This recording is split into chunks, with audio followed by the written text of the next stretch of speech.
नमस्ते दोस्तों। आज हम आपको बताने जा रहे हैं मुख्यमंत्री युवा उद्यम प्रोत्साहन योजना के बारे में। ये एक राजस्थान गवर्नमेंट की स्कीम है जो एम्पावर कर रही है यूथ एंटरप्रेन्योर को। और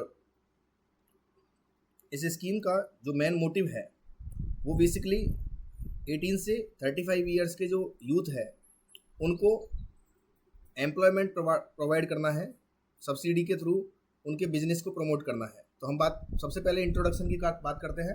तो ये MYUPY स्कीम जो है वो एंटरप्रेन्योरशिप को प्रमोट करने के लिए बनाई गई है और एजुकेटेड और अनएम्प्लॉयड यूथ जो है राजस्थान के उनके लिए बनाई गई है। इसमें आपको इंटरेस्ट सब्सिडी के साथ साथ कैपिटल सब्सिडी भी मिलती है।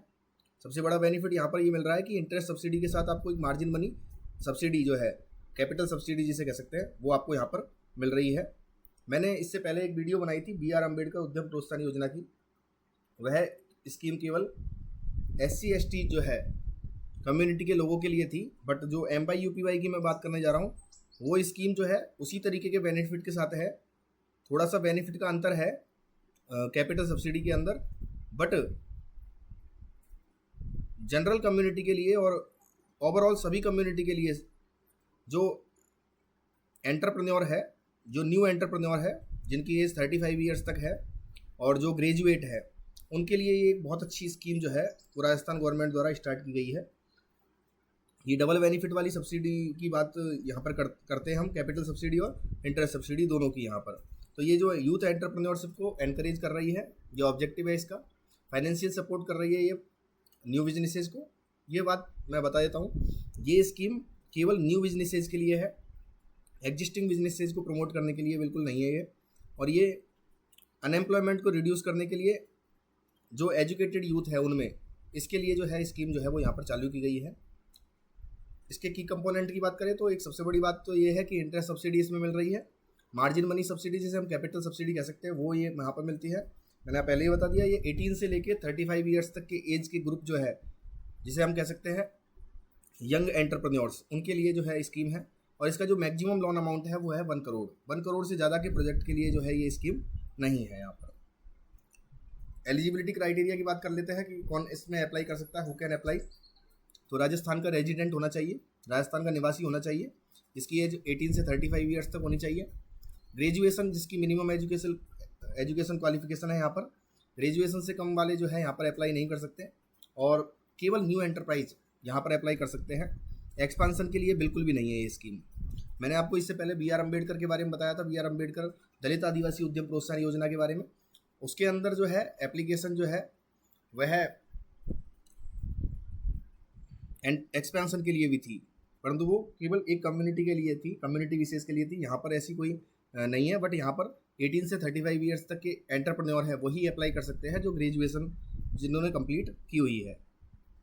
तो यहाँ पर न्यू एंटरप्राइज के लिए ही स्कीम यहाँ पर मिलेगी। सबसे बड़ी बात यहाँ पर, जैसे BRAEPY थी, BRDAEPY, उसी तरीके से यहाँ पर ये भी मैन्युफैक्चरिंग, सर्विस और ट्रेड तीनों सेक्टर्स के लिए है। तो सबसे बड़ी बात यहाँ पर ये आ रही है कि ये ट्रेडिंग में भी सब्सिडी प्रोवाइड कर रही है। ये स्कीम ट्रेडिंग में भी सब्सिडी प्रोवाइड कर रही है। ये सबसे बड़ा बेनिफिट यहाँ पर मिल रहा है MYUPY के अंदर। हम इंटरेस्ट सब्सिडी की बात करें तो यहाँ पर 25 लाख तक जो है वो 8% यहाँ पर इंटरेस्ट सब्सिडी मिलेगी और 25 लाख से 1 करोड़ तक जो है यहाँ पर 6% ब्याज की सब्सिडी आपको मिलने वाली है। कैपिटल सब्सिडी की बात करें तो यहाँ पर 10% सब्सिडी जो है वो मेल एंटरप्रेन्योर को मिलेगी और फीमेल एंटरप्रेन्योर्स को यहाँ पर 15% कैपिटल सब्सिडी मिलेगी। जैसे फॉर एग्जांपल आप यदि 50 लाख का प्रोजेक्ट लगाने वाले हैं तो ऐसे केस में 50 लाख का 10% आपको जो है वो 5 लाख रुपए जो है वो यहाँ पर मिलेगा मेल एंटरप्रेन्योर्स को। बट मैक्सिमम 5 लाख है। यदि 60 लाख का प्रोजेक्ट लगाने वाले हो तो 10% होता है 6 लाख, बट आपको मैक्सिमम जो है 5 लाख की सब्सिडी जो है यहाँ पर मिलने वाली है मेल एंटरप्रेन्योर्स को। फीमेल एंटरप्रेन्योर्स को यहाँ पर 15% मिलने वाली है। यदि वो 50 लाख का प्रोजेक्ट लगाने वाली है कोई फीमेल एंटरप्रेन्योर तो 50 लाख का 15% जो होता है वो 7,50,000 होता है। बट उनको जो है सब्सिडी जो मिलने वाली है वो केवल मैक्सिमम 5 लाख तक मिलने वाली है।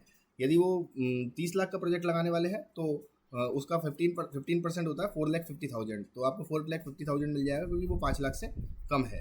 तो ये मार्जिन मनी सब्सिडी यहाँ पर मिलती है। और साथ साथ में जब आपका लोन चालू हो जाएगा तो उसमें जो इंटरेस्ट लगेगा टोटल लोन पर, उसका जो है 8% 25 लाख तक यदि आपका लोन है तो इंटरेस्ट सब्सिडी मिलेगी, और यदि 6% मिलेगी यदि 25 लाख से 1 करोड़ के बीच में आपका प्रोजेक्ट यदि यहाँ पर है। लोन रीपेमेंट टर्म की बात करें तो यहाँ पर जो है इंटरेस्ट सब्सिडी आपको 5 साल के लिए मिलेगी। बाकी आप लोन जो है वो ज़्यादा ईयर्स के लिए ले सकते हैं फाइनेंशियल इंस्टीट्यूशन से according. Repayment period determined by the financial institution. Collateral free loan जो है वो आरबीआई की गाइडलाइन के अकॉर्डिंग 10 लाख आप ले सकते हैं। ये हम जानते हैं कि आरबीआई गाइडलाइन के अकॉर्डिंग 10 लाख रुपए तक जो है कोलेटरल फ्री लोन जो है बैंक दे सकती है। इम्प्लीमेंटेशन की बात करें तो ये जो है डीआईसी के थ्रू जो है यहाँ पर ये स्कीम जो है वो अप्लाई होती है, और इसकी नोडल एजेंसी जो है वो office of the commissioner industries and commerce Rajasthan जो है ये इसका जो है ऑफिस कहलाता है। एप्लीकेशन प्रोसेस की बात कर लेते हैं। यहाँ पर एप्लीकेशन प्रोसेस जो है यहाँ पर जो नोटिफिकेशन है उसमें लिखा हुआ है कि ऑनलाइन प्रोसेस रहेगी, बट अब तक की बात करें हम तो ये ऑफलाइन प्रोसेस है यहाँ की, और ऑफलाइन आपको फॉर्म भरना होता है और डीआईसी में उसको सबमिट करना होता है। रिक्वायर्ड डॉक्यूमेंट की बात करें तो यहाँ पर डिटेल्ड गाइडलाइन यहाँ पर दी हुई है, जिसके अनुसार आधार card, PAN card, Jan Aadhaar card, passport size photo, marksheet 10th और ग्रेजुएशन दोनों की चाहिएगी, क्योंकि कारण यहाँ पर 10th की मार्कशीट आपके डेट ऑफ बर्थ के प्रूफ के लिए है, जिससे आप आपकी डीओबी वेरीफाई कर सके, क्योंकि यहाँ पर 35 ईयर्स तक की एज के ही पर्सनस जो है अप्लाई कर सकते हैं। और ग्रेजुएशन की मार्कशीट जो है वो आपकी ग्रेजुएशन आपकी हो चुकी है, इसको वेरीफाई करने के लिए है, क्योंकि ये यंग एंटरप्रेन्योर के लिए है। एजुकेटेड यंग एंटरप्रेन्योर, मैं कहूँगा एजुकेटेड यंग एंटरप्रेन्योर के लिए ये सब्सिडी जो है यहाँ पर है।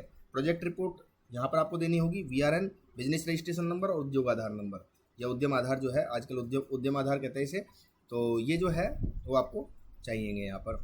अब बात कर लेते हैं एक्सक्लूजन्स की। कौन सी ऐसी एक्टिविटीज़ है जिनमें MYUPY स्कीम के अंदर आप लोन नहीं ले सकते।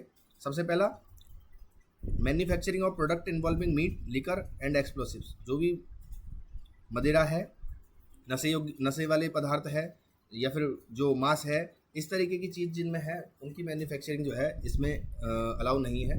प्लास्टिक प्रोडक्ट जो एनवायरनमेंट को हार्मफुल है वह भी जो है यहाँ पर अप्लाई नहीं कर सकते। एग्रीकल्चर और अलाइड एक्टिविटीज़, जो कृषि और कृषि संबंधित जो गतिविधियाँ है वो यहाँ पर अप्लाई नहीं कर सकते। माइनिंग यहाँ पर अप्लाई नहीं कर सकते, खनन अप्लाई नहीं कर सकते। आप यदि मान लीजिए एग्रीकल्चर तो नहीं कर सकते, और अलाइड एक्टिविटीज़ यहाँ पर पशुपालन हो गया एक तरीके से, वो भी आप नहीं कर सकते।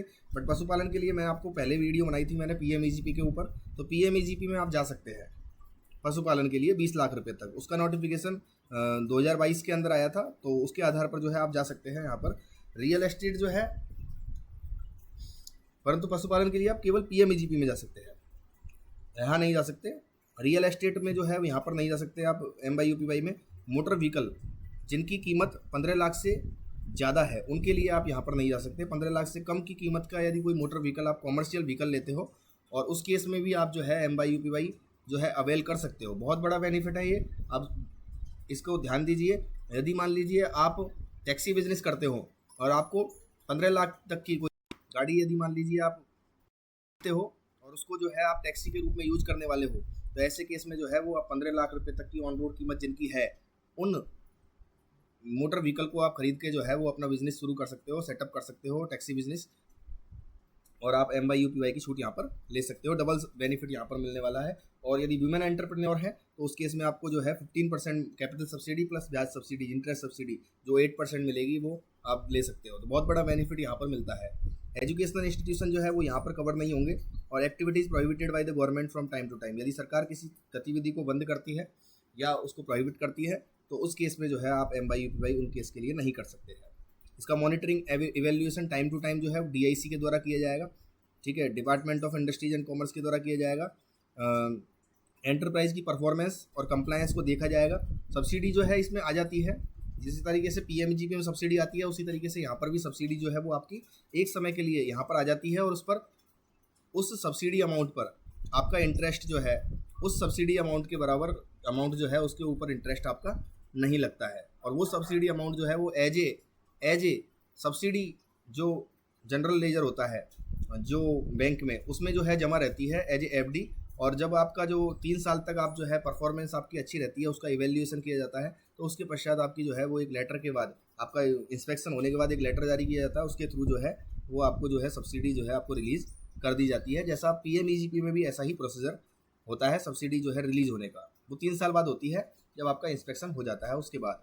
इसके अलावा आपको इंटरेस्ट सब्सिडी भी यहाँ पर मिलेगी, तो आपको क्वार्टरली यहाँ पर क्या करना होगा, क्लेम फॉर्म भेजना पड़ेगा। आपको देखना पड़ेगा कि हमारा इंटरेस्ट इतना लगा है और उसमें जो है आपको 8% सब्सिडी मिलनी है। तो आप क्या करेंगे, जो भी आपका इंटरेस्ट लगा है उसमें आप आपकी जो रेस्पेक्टिव आरओआई लग रही है बैंक की उसका डिवाइड करोगे और इनटू मल्टीप्लाई बाई 8 कर दोगे। यदि 25 लाख तक का लोन है और 25 लाख से ऊपर तक का लोन है तो 1 करोड़ तक का, तो 6% से उसको मल्टीप्लाई कर दोगे। तो ऐसे केस में आपकी इंटरेस्ट सब्सिडी का अमाउंट आ जाएगा और उसका क्लेम फॉर्म आपको क्वार्टरली बेसिस पर जो है वो डीआईसी को जो है रेस्पेक्टिव डीआईसी को जो है भेजना पड़ेगा। उससे आपका जो है क्लेम यहाँ पर टाइम टू टाइम जो है वो आता रहेगा according to availability of the fund. तो इस तरीके से जो है यहाँ पर ये सब्सिडी स्कीम होती है। कुछ और चीज़ें जो है नोटिफिकेशन में यदि मान लीजिए कुछ हम देख लेते हैं। इससे पहले MYUPY जो है वो एम करती है empower youth through financial assistance and support. तो ये इसमें आपको आप फाइनेंशियल असिस्टेंस लेते हो, लोन लेते हो बैंक में, और साथ साथ में आपको सब्सिडी भी मिलती है। और ये इकोनॉमिक डेवलपमेंट को भी जो है ये स्कीम जो है बढ़ाएगी और एजुकेटेड यूथ के लिए है। सबसे बड़ी बात ये आती है कि यहाँ पर ग्रेजुएशन जो है वो यहाँ पर ग्रेजुएशन वाले ही अप्लाई कर सकते हैं, इसलिए एजुकेटेड यूथ के लिए ही सब्सिडी है।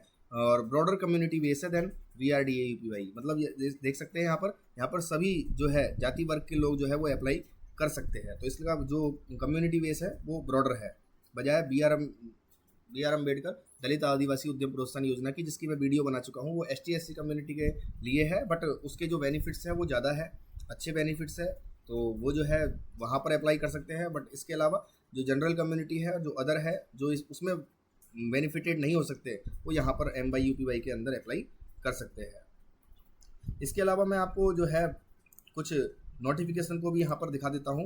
इसके नोटिफिकेशन के आधार पर ही हमने जो है ये वीडियो जो है बनाई है, इस प्रेजेंटेशन को बनाया है। तो इसमें एक बात जो है वो मैं आपको बता देता हूँ कि यहाँ पर कंपोजिट लोन होंगे, यहाँ पर भी कंपोजिट लोन होंगे, जैसा कि इसके अंदर आपको वर्किंग कैपिटल और टर्म लोन का एक रेशियो जो है वो यहाँ पर रखना पड़ेगा। हम देख सकते हैं कि व्यापार केस में जो है यहाँ पर मैं आपको इस नोटिफिकेशन को जो है नोटिफिकेशन में ये जो कंपोजिट लोन है इसका जो लैंग्वेज है वो मैं आपको पढ़वा देता हूँ कि नए उद्यमों की स्थापना हेतु योजनांतर्गत ऋण का स्वरूप कंपोजिट ऋण, सावधि एवं कार्यशील पूंजी ऋण अथवा सावधि ऋण होगा। या तो आपको टर्म लोन मिलेगा या फिर आपको term loan plus working capital दोनों का एक टोटल मिलेगा, जिसका जो है हम देखें तो विनिर्माण और सेवा उद्यमों की ऋण राशि में कार्यशील पूंजी की सीमा, मैं आपको जो है वो अंडरलाइन भी करता जाता हूँ जिससे आपको प्रॉब्लम नहीं आए। यहाँ पर हम देख सकते हैं विनिर्माण एवं सेवा उद्यमों की ऋण राशि में कार्यशील पूंजी की कुल ऋण सीमा राशि के अधिकतम 40% तक होगी। मतलब आप यदि मान लीजिए मैन्युफैक्चरिंग और सर्विस सेक्टर में अप्लाई कर रहे हैं तो ऐसे केस में आपकी टोटल प्रोजेक्ट कॉस्ट की वर्किंग कैपिटल 40% तक हो सकती है। मतलब मिनिमम 60% आपका टर्म लोन होना चाहिए और मैक्सिमम 40% तक आपका वर्किंग कैपिटल हो सकती है। और यदि मान लीजिए हम बात करें तो कार्यशील पूंजी घटक में जो है कार्यशील पूंजी सावधि ऋण एवं कैश क्रेडिट लिमिट ही मान्य होगी। जितनी भी लोन स्कीम होती है बिजनेस के लिए उनमें ज़्यादातर ये लाइन जो है वो लिखी हुई होती है, मेंशन की हुई होती है कि या तो CC आप लीजिए या फिर WCTL लीजिए, उसको ही यहाँ पर कार्यशील पूंजी में शामिल कर सकते हैं। OD ओवरड्राफ्ट कई बार बैंक जो है OD कर देते हैं, OD को जो है यहाँ पर जो है कंसीडर नहीं किया जाता। मैं बार बार बता देता हूँ, आपको बेनिफिट नहीं मिलेगा और यदि बेनिफिट ले लेते हो तो कभी भी आपको अपने बेनिफिट्स को वापस करना पड़ सकता है यदि आप OD लिमिट ले रहे हैं। तो OD लिमिट इसमें जो है वो नहीं होती है, CC लिमिट और WCTL को ही यहाँ पर मेंशन हम करेंगे। इसके अलावा बात करें तो ऋण राशि में व्यापार उद्यमों हेतु मैंने आपको बताया था कि यहाँ पर विनिर्माण भी जा सकते हैं, मैन्युफैक्चरिंग के लिए भी आप जा सकते हो, सर्विस के लिए भी आप जा सकते हो और ट्रेडिंग के लिए भी जा सकते हो। तो ट्रेडिंग की जब बात आती है तो ट्रेडिंग के लिए जो है कुल ऋण राशि के अधिकतम 75% जो है वर्किंग कैपिटल जो है यहाँ पर हो सकती है। मीन्स आपको मिनिमम 25% जो है टर्म लोन लेना पड़ेगा यदि आप व्यापार के लिए जा रहे हैं, और आपकी जो वर्किंग कैपिटल है वो मैक्सिमम 75% तक हो सकती है। तो मैंने आपको ये पढ़वा दिया है, ये बेसिकली आप देख सकते हो। ये नोटिफिकेशन का जो पार्ट है वो मैं आपको पढ़वा देता हूँ। मैंने PPT में इसको शामिल नहीं किया था, तो मैं अभी आपको जो है यहाँ पर मैंने आपको बता दिया। ठीक है, आप जो है लोन किसी से भी करा सकते हैं, बैंक से करा सकते हैं, इसके अलावा RFC से करा सकते हैं, ये सभी NBFCs भी बहुत सारी जो है लिस्टेड है, उनसे भी आप जो है वो लोन यहाँ पर करा सकते हैं। एक और बात जो है मैं आपको बहुत बता देना चाहता हूँ, इस स्कीम का जो टाइम पीरियड था वो 1 अप्रैल 2023 से 31 मार्च 2024 तक है, परंतु 31 मार्च 24 निकल चुकी है। आज हम जो वीडियो बना रहे हैं उस अभी फिर भी ये स्कीम जो है अभी भी एप्लीकेबल है। इस स्कीम को राजस्थान गवर्नमेंट द्वारा 31 जुलाई तक जो है बढ़ा दिया गया है, 31 जुलाई तक बढ़ा दिया गया है।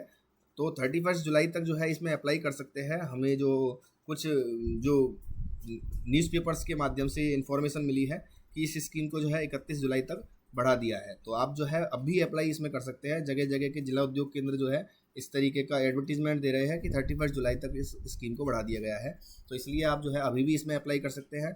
अब कम समय है, परंतु यदि मान लीजिए आप इसमें अप्लाई करते हैं तो निश्चित रूप से एक बहुत अच्छा बेनिफिट जो है वो आप ले सकते हैं। तो आप जल्दी से जल्दी जो है इसमें अप्लाई कीजिए, क्योंकि समय इसमें कम है। 31 जुलाई तक जो है ये प्रभावी रहेगी। उससे पहले जो है 10 जुलाई को राजस्थान स्टेट गवर्नमेंट का बजट भी आने वाला है, उसमें कोई चेंजेस हो जाए, ठीक है, वो बाद की बात है आगे के लिए। बट अभी जो है 31 जुलाई तक जो है वो इसका नोटिफिकेशन जो है वो राजस्थान गवर्नमेंट ने जारी किया है, और आगे कुछ न्यूज़पेपर्स में जो है वो रेस्पेक्टिव DIC जो है उन्होंने भी जो है न्यूज़ निकाली है कि 31 जुलाई तक इसे जो है बढ़ा दिया गया है। तो आप जो है इस स्कीम को है आप अवेल कर सकते हैं। आपको ये वीडियो कैसी लगी हमें कमेंट में आप बता सकते हैं, और आपको यदि ये वीडियो अच्छी लगी तो हमारी वीडियो को लाइक कीजिए, कमेंट कीजिए और शेयर कीजिए, और हमारे चैनल को सब्सक्राइब करना मत भूलिए। Thank you.